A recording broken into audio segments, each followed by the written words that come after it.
In 1300 BC, for 400 years, the Hebrews have been slaves to Egypt to build statues, city buildings, and all their splendor.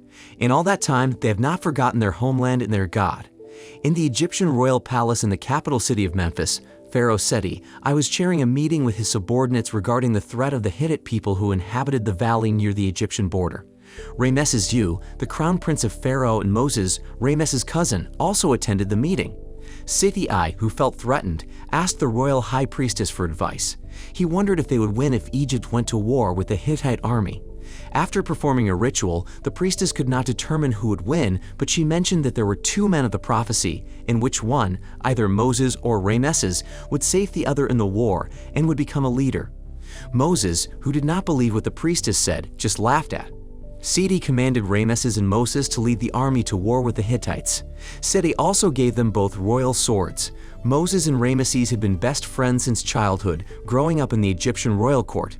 Moses and Ramesses then set out to lead the army to attack the Hittites. Arriving at the place of the Hittites, the Egyptians immediately launched an attack. During this great battle, Ramesses fell. He was almost hit by the enemy's chariot. Fortunately, Moses saved his life. Even so, Moses' action made Ramesses angry. After successfully killing the Hittite army, the Egyptian military returned with victory. In the palace, Pharaoh Seti called Moses. Seti heard of the incident where Moses saved Ramesses. He mentioned the prophecy before the war. Seti understood that Moses didn't believe in prophecy, but Seti believed in it. The pharaoh said he would prefer Moses to be his successor rather than Ramesses, but it was impossible because Moses was not his son. The only way for Moses to become king was to rebel. Moses replied that he would not do that because he would not betray the kingdom of Egypt. The next day at the royal meeting, Pharaoh ordered his son to investigate where the slaves were working, but Ramesses didn't seem interested in that. Moses then volunteered to examine the slaves. Moses came and apologized to Ramesses for saving his life. Ramesses replied that he would also do the same if he were Moses.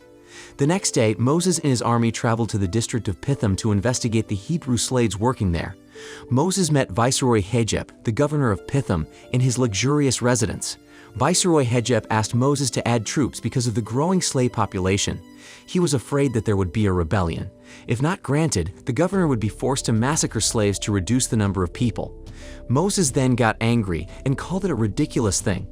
Moses then took the initiative to hold a dialogue with the slaves. Upon his arrival, he encountered the slave Joshua being lashed and was appalled by the conditions of the slaves. Moses met with the slave elders to see if the slaves were planning on sedition as claimed by the viceroy. None, the slave elder asked for the identity of Moses. Moses then answered that he was Moses, the son of Bithiah, the younger brother of Pharaoh Seti I. Unexpectedly, the answer surprised him. He explained that the Hebrews would be free one day and return to their homeland in the land of Canaan. After the meeting, Moses received a message from Joshua that none was looking for him. Inside the governor's office, after investigating, Moses found out that Viceroy Hejep had committed various acts of massive corruption and lived luxuriously like a king. Moses would report this to Pharaoh and have the governor punished. In the evening, Moses met Nun in the secret place written in the letter he received. Nun told Moses the shocking fact that Moses was not the son of Bithiah. When Moses was born, there was a prophecy that a child would be born who would free Hebrew from slavery. This made Pharaoh angry. Pharaoh ordered his men to kill and slaughter all babies born that year. Moses' parents managed to save Moses by putting him in a basket and drifting him in the Nile River. Eventually, the baby Moses was found by Miriam, who brought Moses into the palace. Bithiah took Moses to adopt him and regarded him as her own son. Moses, who did not believe the story, was stunned at the revelation and left angrily, during which he was attacked by two guards whom he quickly killed. It turned out that the incident was heard by two Hebrews. The slaves reported everything to Viceroy Hejep, hoping to get a reward. Arriving back in Memphis, Moses was surprised to see the state of Pharaoh Seti I, who was dying, lying limp. Pharaoh had asked about the state of Moses, who seemed to have a lot on his mind, and then he breathed his last. The funeral ceremony took place that night. In the afternoon, Ramesses became a new pharaoh and succeeded to his father's throne. Viceroy Hejep came in the middle of the meeting and revealed Moses' true lineage to Ramesses. Ramesses asked Moses if it was confirmed that he was of Hebrew descent. Moses replied that it was not valid because he was the son of Bithiah and Viceroy Hejep was just making up stories. The unconvinced Ramesses called Bithiah's servant, Miriam, to appear before him. Ramesses forced her to tell the truth. Ramesses told Miriam to put her hand on the table. Ramesses asked if Miriam had found baby Moses in the river. Miriam did not want to answer. When Ramesses threatened to cut off her arm, Moses intervened and confirmed he was a Hebrew. An emotional Ramesses ordered his men to exile Moses to dispose of him in a distant place. Ramesses' mother, Queen Tuya, wanted to kill Moses, but Ramesses could not because Moses was his best friend since childhood. He knew Moses would not harm him. That was why Ramesses only exiled Moses and did not kill him. Before leaving Egypt, Moses said farewell to his mother, Bithiah, and Miriam. Unexpectedly, his mother, Bithiah, told him that it was all true that Moses was not her son. Miriam found him in the Nile River, but Bithiah loved Moses very much and considered Moses like his own son. Moses was shocked to realize that fact. Bithiah gave the last gift from his biological mother when he was first found. Moses then hugged Bithiah and said goodbye to leave. Under the hot sun, while resting, Moses realized that someone had tucked his sword in the place of his supplies. Moses took the sword and continued his journey through the desert. Due to exhaustion, his horse died. When Moses has just waked up, 2 Egyptians wanted to kill Moses. Moses rose up against them and killed them. Moses then took their horses and continued his journey. Along the way, Moses drew the route he had traveled. Moses arrived at the Tiran Straits, the Red Sea. Moses crossed it. At a pond, Moses saw a group of women drawing water. The women were being harassed by goat herders who took pity on Moses and helped the women to drive the herders away. As a token of gratitude, Zipporah tried to rest in her house. Moses' arrival was welcomed by Zipporah's family. Moses then settled in the village. Day after day, Moses fell in love with Zipporah and finally decided to marry her and live in the town. Moses and Zipporah had a son named Gershom. While playing around, Gershom asked Moses if Moses had ever climbed the sacred mountain, Mount Sinai. Moses replied no. Gershom wanted to climb it someday, but his mother forbade him to do so because, according to his mother, the mountain was forbidden to be mounted by God. Moses then told his son not to believe in such superstitions. Moses would prove that there was nothing there. Moses asked Zipporah for permission to herd goats on the Mount Sinai. Zipporah tried to prevent Moses, but he explained that nothing would happen there. Moses set off to herd the goats of the sacred mountains. Arriving at the top of Sacred Mountain, it suddenly rained heavily. Moses was confused. A few moments later, the rocks collapsed. Moses was buried under rocks and badly injured. He saw a strange thing. A tree suddenly caught fire and a little boy appeared. He was the messenger of the God of Abraham. He asked Moses for help to free Moses' people from slavery. Moses was confused that the child suddenly disappeared from Moses' sight. The next day, Moses woke up from his stupor. Moses was helped and cared for by his wife. Trembling, Moses told her what had happened on the sacred mountain. She tried to calm him down and said that what he saw was only his hallucination. Day after day, Moses regained his health. While taking water, Moses saw his son, who was sitting in front of the house. Suddenly, Moses saw the figure and messenger on his son's face. Moses was shocked. Moses was convinced that the message given by messenger really came from God for him. Moses prepared his equipment and intended to return to Egypt to save the Hebrews from slavery. Moses said goodbye to his wife and children, and he said he would go back to Egypt. Moses crossed the shallow street until he reached the border. Moses met a group of shepherds. He asked the shepherd where he was from. The shepherd replied that he came from Tiran Strait, but traveled along a narrow and dangerous rocky road, not the road Moses had just crossed. Moses continued his journey until he reached Egypt. There Moses saw the Hebrew slaves working harder until many died from exhaustion. Moses then entered a secret place, reunited with Nun and Joshua, and met his brother Aaron for the first time. Ramesses awoke from his sleep. He checked on his wife and son, who were fast asleep, and then checked on his favorite horse. Suddenly from behind appeared Moses, who pointed a sword at Ramesses. Moses was angry. Ramesses wanted to kill him in the desert by sending 2 assassins. Ramesses explained that it was not he who sent the 2 men but his mother. Ramesses wanted to help Moses by slipping Moses' sword into the supplies. Moses confronted Ramesses, demanding the Hebrews be released from servitude. Ramesses refused and said that Moses was crazy because he heard the words of the Hebrews. Moses replied that he did not listen to the terms of the Hebrews, but he listened to God's command. Moses then left. Upon Moses threatening Ramesses' life, Ramesses became angry. Ramesses ordered Moses' death and the killing of random Hebrew families until Moses was found. In another place, the nun hid Moses and his family in a secret bunker. Unable to find Moses' whereabouts, Ramesses sentenced an innocent Hebrew to be hanged. Ramesses would have 1 Hebrew family hanged every day. This made the Hebrew slaves who saw it even more emotional. They agreed to rebel. The Hebrew youth gathered in a secret place to revolt. The next day, an innocent family was again sentenced to hang. Meanwhile, in another place, using his military skills, Moses trained the slaves and led them in an insurgency, prompting Ramesses to retaliate harshly. Moses told them that their strength would not be able to win if they fought directly against the Egyptians. The only way to fulfill their demands was to cut off the food and drink supply until the starving Egyptians finally agreed to free the Hebrew slaves. In the evening, Moses and his troops went into action. They burned down food warehouses and plantations belonging to the Egyptian people. Not only that, and his troops also burned the ships carrying food supplies. The incident was seen by Ramesses from afar.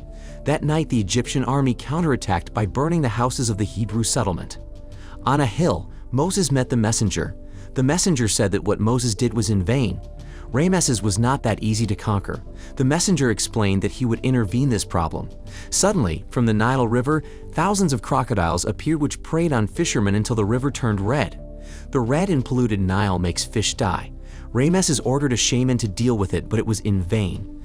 Polluted water flooded the fields belonging to Egyptians. They were threatened with crop failure. In the evening, millions of frogs appeared to invade the residential areas. The frogs also entered Ramesses' palace. In the afternoon, the frogs died, removing maggots which became flies. The flies swarmed the residents' meat. Not only that, swarms of flies also spread skin diseases.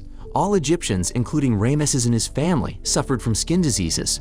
One of his men showed the writing on a horse which states that this disease was sent by God. Ramesses had to free the Hebrew slaves to avoid this disaster. Instead of realizing it, Ramesses doubled their work and limited their sources of food. Moses then tried again to meet the messenger, but he did not appear. The next day, Ramesses' favorite horse suddenly died of a strange disease.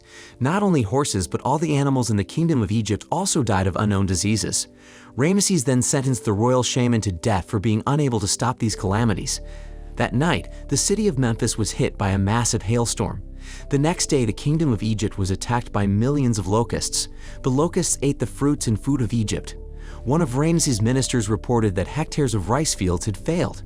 He wanted Ramesses to distribute the palace's hand stock to the starving people, but Ramesses refused.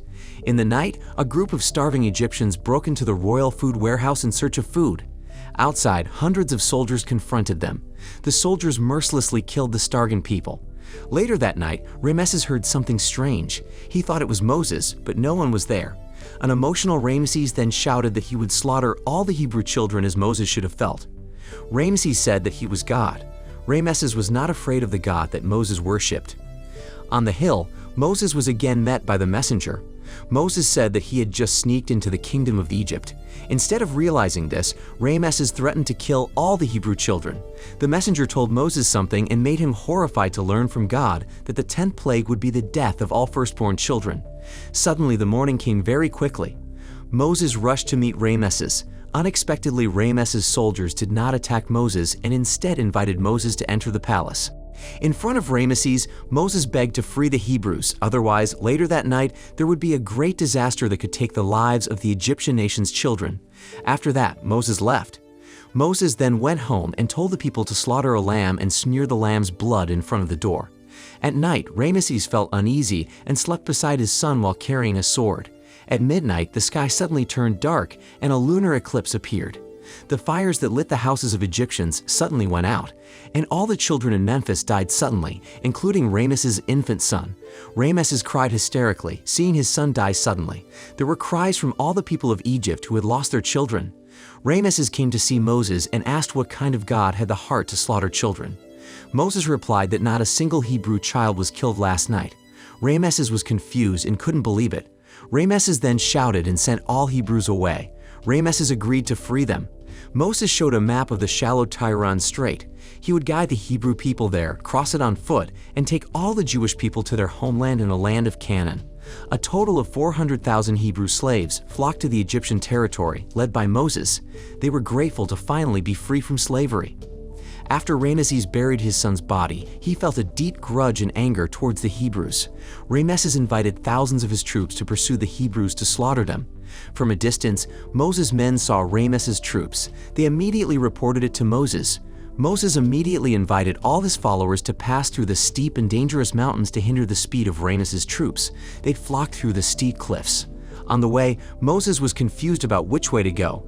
Past asking for guidance from God, but not a single clue told him. With his intuition, Moses led the Hebrews through a narrow path on the mountain's edge.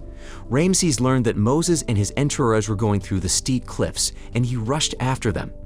After making their way through a dangerous mountain pass, Moses and the Hebrews arrived at the edge of the sea, uncertain about what to do. Moses felt lost. He didn't know how to get through it. At night, Moses prayed again. He didn't know what to do. Behind, the army of Ramesses pursued them, and in front, he could not cross the sea. Moses was so desperate that he threw his sword into the sea. In the middle of the night, Moses awoke from his sleep and saw something strange. A meteor fell in a distant place. The next day, the people who woke up were confused. They saw a sea current moving sideways. They saw the sword Moses had thrown last night. Moses picked up his sword. From below, the sea in front of him slowly became shallow. Moses then ordered everyone to cross the ocean. They refused at first, but Moses promised that with his faith, they would take all the Hebrew back to their birthplace of Canaan, and there they would be free. Moses said not to be afraid and said that God was with them. The Hebrews believed Moses' words and began to walk across the long receding sea. Ramesses and his army crossed the mountains at high speed to catch up with Moses. While in front, Moses led the Hebrews across the now receding forest. As Ramesses and his men passed through the narrow streets, one of his horses slipped, causing a collision, and thousands of Ramesses' troops fell from the mountain, causing a landslide. Seeing this incident did not discourage Ramesses. He continued his journey. When Moses and his entourage were about to cross the sea, Moses saw that Ramesses' entourage had reached the coast. He told the others to quickly cross the sea of the letters of the Hebrew youth to turn around and confront Ramesses. Suddenly, a wicked storm and flood approached them. The Egyptian army, frightened by the flood, decided to turn back and leave Ramesses alone. Moses then told the others to go and save themselves because he would face Ramesses. Then Moses invited Ramesses to go with him across the sea because he wouldn't have time if he turned around. Ramesses, who was angry, wanted to attack Moses. The flood destroyed all the Egyptian troops without exception. When Ramesses was about to attack Moses, the flood hit him. Meanwhile, across the sea, the Hebrews had managed to save themselves. In the ocean, thousands of Egyptian troops were killed by the flood. On the shore, it turned out that Moses had survived. Crossing the sea and returning to meet his people on the beach, Moses felt anxious. He asked one of his followers what would happen later if they reached the right. The current occupation would consider the Hebrews as invaders. Moses could control the Hebrews at this time, but that would not be the case forever. On the other side of the beach, Ramesses survived. He looked at the beach filled with the corpses of his troops. Moses invited his people to stop by his wife and son's village. Moses' wife wanted to join Moses' entourage to travel to Canaan, but Moses forbade her because the journey was long and dangerous. In the evening, Moses climbed Mount Sinai again. From the top of the mountain, the messenger saw the behavior of the Hebrews, who were partying to celebrate freedom. The messenger then told him to go into the cave and write something on a rock. The messenger explained that human life was limited. Moses could not possibly keep the Hebrew people forever. For this reason, Moses had to transcribe the 10 Commandments on pieces of stone. Day after day, year after year, Moses, who was now old, still led hundreds of thousands of Hebrew people to the land of their birth, the land promised by God. So, what did you think of this movie? Leave it in the comments below, and if you liked the video, please like and subscribe for more movie recaps. See you in the next video.